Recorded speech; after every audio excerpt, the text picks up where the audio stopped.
You know, warp drive, it always gets me. As a kid, I used to devour anything about it, like picturing myself zipping past stars, you know? Back then, it was pure fantasy in my head. But then I read about real theories, like the Alcubierre drive, bending space-time, and suddenly Star Trek doesn't seem so far-fetched. Right.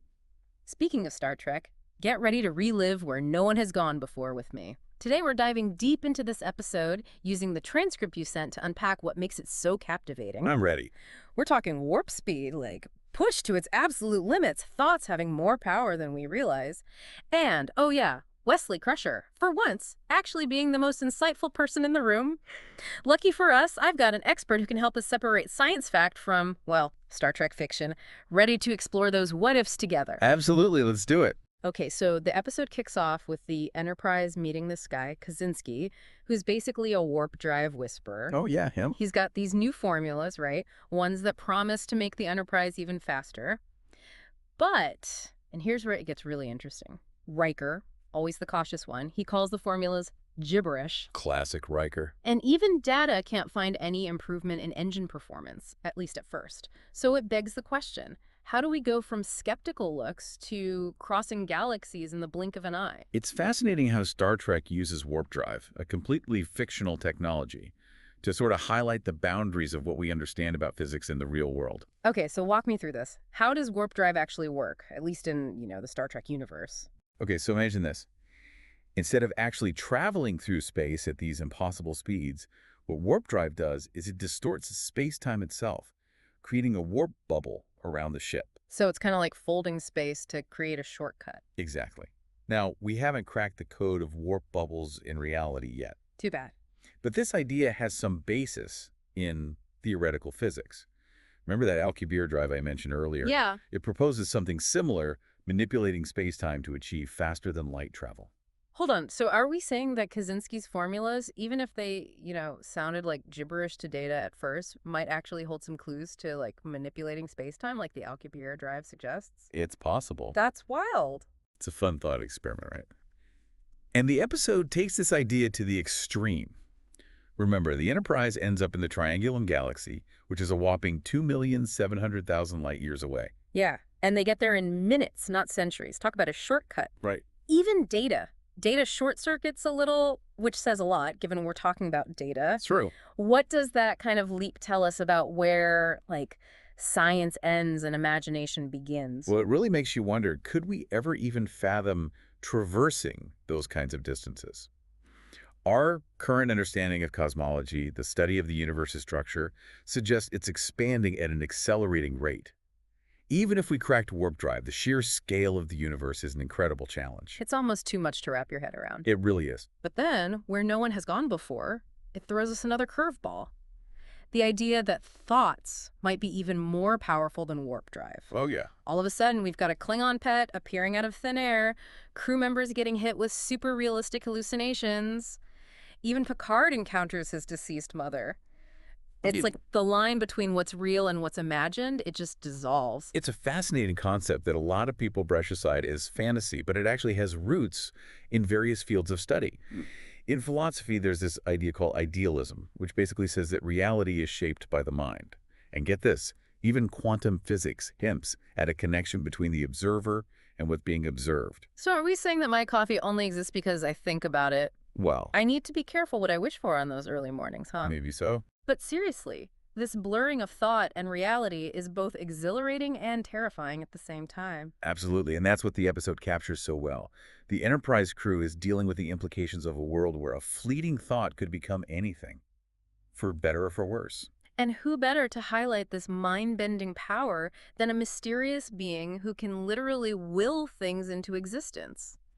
Enter the Traveler, Kosinski's assistant, and a being from a civilization way ahead of our own. He drops this bombshell. In his reality, thought isn't just some abstract thing. It's the very fabric of existence. What they think literally becomes reality. Yeah. It's like when you can't stop thinking about a friend and they call you out of the blue, Right. But imagine that on a cosmic scale.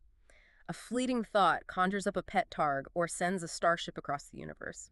The Traveler's abilities, while extraordinary, share similarities with the concept of thought forms found in some spiritual traditions. Thought forms. Now that's a new one. What are we talking about here? Imagine like a thought form as a powerful emotion, almost taking shape. In the episode, it's literal. But in many cultures, they believe focused intention has power, even if we can't see it directly. So, like, the energy of a thought somehow ripples out and influences the world. Exactly. Wild. We may not be conjuring Klingon pets anytime soon, but this episode makes you think about the influence our thoughts and beliefs have on the world around us. That's true. It's a powerful idea, and it makes you wonder if we've even scratched the surface of what our minds are truly capable of. But here's the thing about this whole warp drive dilemma. As mind-blowing as it is, it becomes even more intriguing because of who picks up on it. Young Wesley Crusher. Wesley. He's often dismissed as, the boy wonder, but in this episode, he surprises everyone. We're back, diving deeper into Star Trek's where no one has gone before. Yeah. And the deeper we go, the more I realize this episode, it isn't just about, like, spaceships and warp drive. It's about the awesome and maybe even, like, kind of scary power of thought. Exactly. Where no one has gone before takes that idea that thoughts can shape reality, and it really shows us the potential consequences, like the wonders, but also the dangers of a world where, well, what you imagine, it can instantly become real. And boy, do we see it in this episode. Worf's reaction, I mean, remember when his childhood pet Targ just, like, appears on the bridge out of nowhere. Or Tasha's sheer terror when she's thrown back into this traumatic childhood memory. Those moments, they aren't just for shock value. They really drive home what's at stake here. It's true. It's like the episode holds a mirror up to us and asks, what if your thoughts could reshape reality? What would you create? Would you create comfort, or would you end up reliving your deepest fears? And that's a powerful question that everyone faces, even without, warp drive being involved. It's a double-edged sword, that's for sure. Huh. Makes you wonder, if we were in the Enterprise crew's shoes, could we, like, master our own minds enough to handle this new reality, or would we just completely crumble under the pressure? That's where I think the episode takes a fascinating turn. It doesn't just leave us in this chaotic sea of unrestrained thought. Picard, ever the beacon of reason, he reminds us that there is a path back to a little stability. Right. His solution is so simple, but it's so profound. Focus. Exactly. Picard rallies the crew, not by telling them to, like, suppress their thoughts or anything. He urges them to focus on this common, positive goal. Remember, he tells them to concentrate on their duty to the well-being of the traveler. Concentrate. Think of something good. It's not your typical Starfleet order. But in this situation, it's the only way out. And it highlights this really crucial distinction. They aren't trying to just, like, blank their minds, They're actively channeling their mental energy towards a specific purpose, a positive one. I think it speaks to the power of focus, even when you're facing overwhelming odds. It really makes you think, what could we accomplish if we brought that same level of intention to our own goals? What impossible dreams could we manifest, if we truly believed in their possibility? It's an interesting question, that's for sure. But let's shift gears just for a moment and revisit Wesley Crusher. We left off with him demonstrating this almost intuitive connection with the traveler, like sensing his struggles and actually playing a part in their return. It's a side of Wesley we rarely see the boy wonder kind of stepping up, guided by something beyond logic or pure intellect. It is fascinating, and it's not just some random plot device either. The traveler sees something in Wesley, some potential that even Wesley himself might not fully grasp yet. So what is it about Wesley that stands out to the traveler? Why him? Well, remember when the traveler compares Wesley to another child prodigy, Mozart? He sees in Wesley that same spark of genius, a natural affinity for these really complex concepts. I mean, concepts that even baffle, seasoned Starfleet officers. He's like a sponge, soaking it all up, seeing these connections that others just miss completely. Precisely. Yeah. And while, the traveler actually cautions against revealing this to Wesley directly, he does entrust Picard with the responsibility of, well, nurturing that potential, encouraging his natural curiosity. It's a touching moment, really. It highlights the power of mentorship and the impact that, like, even a single act of encouragement can have on a person's life, But before we can even explore that further, the traveler's gone, vanished just as quickly as he appears. Like, one minute he's there and the next he's just Gone. just like that. It's bittersweet. It leaves us with more questions than answers, like, what was his true purpose? Was it simply curiosity, like he claimed? Or was there something more, a deeper, more cosmic plan that we can only just, like, barely even glimpse at with our limited understanding? It's a question that stays with you long after the episode ends. Maybe the answer is out there somewhere in the vastness of space. Or maybe, just maybe, it's hidden within ourselves, waiting to be uncovered, as we continue to explore the realms of thought and consciousness and the very nature of reality itself.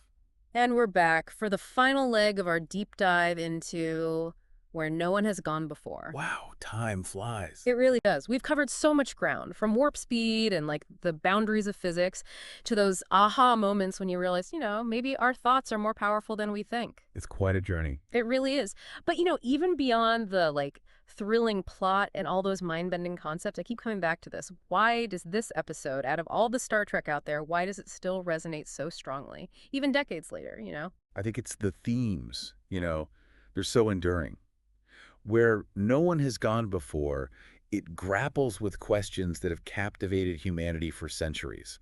The nature of reality, the limits of our knowledge, the power of the human mind. Right. These are huge questions that we don't have easy answers to, but they never stop being fascinating. And if anything, I feel like they're even more relevant now, right? I mean, look around. We're living in a time where advancements in like quantum physics and AI, they constantly seem to be pushing the limits of what we thought was possible. Totally. It's like reality is trying to catch up with Star Trek. Absolutely. It's true. And I think this episode, it forces us to confront these big, sometimes even uncomfortable questions, the ones that never really go away. Yeah, and it does it in a way that's both thought-provoking but also emotionally engaging. It's not just like a lecture about abstract theories, right?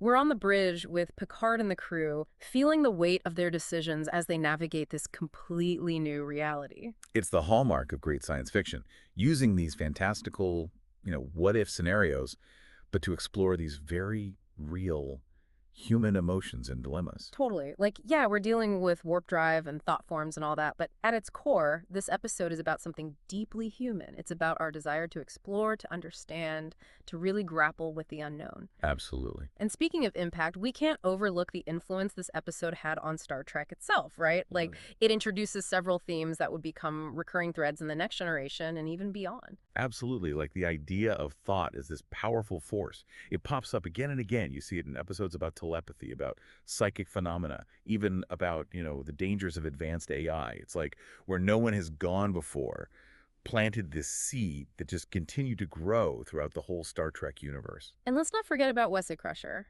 His encounter with the Traveler, it's like a turning point for his character, putting him on this path that leads him to eventually step outside the familiar world of Starfleet and kind of embrace these unique abilities that he has. Yeah, it's a powerful reminder that sometimes the most profound journeys, they're the ones that take us beyond what we know, beyond the boundaries that we set for ourselves, even if it means defying expectations, just like Wesley did. So as we're wrapping up this incredible deep dive, I find myself circling back to that thought-provoking question you asked earlier.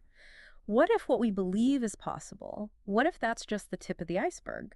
Exactly. What if, like with warp drive, our thoughts, our intentions, our beliefs, what if they hold the key to unlocking some hidden potential, both within ourselves and in the universe? It's a question worth pondering. It really is. Where no one has gone before.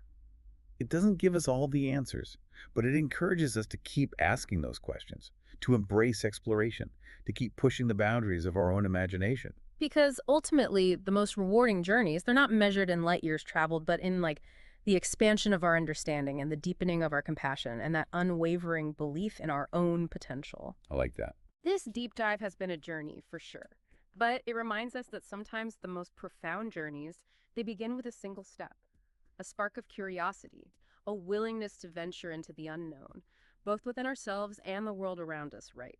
Who knows what wonders are waiting out there for us, in the vast expanse of the cosmos and within the uncharted territories of our own minds. Thanks for joining us on this deep dive. Until next time, keep exploring, keep questioning, and keep boldly going where no one has gone before.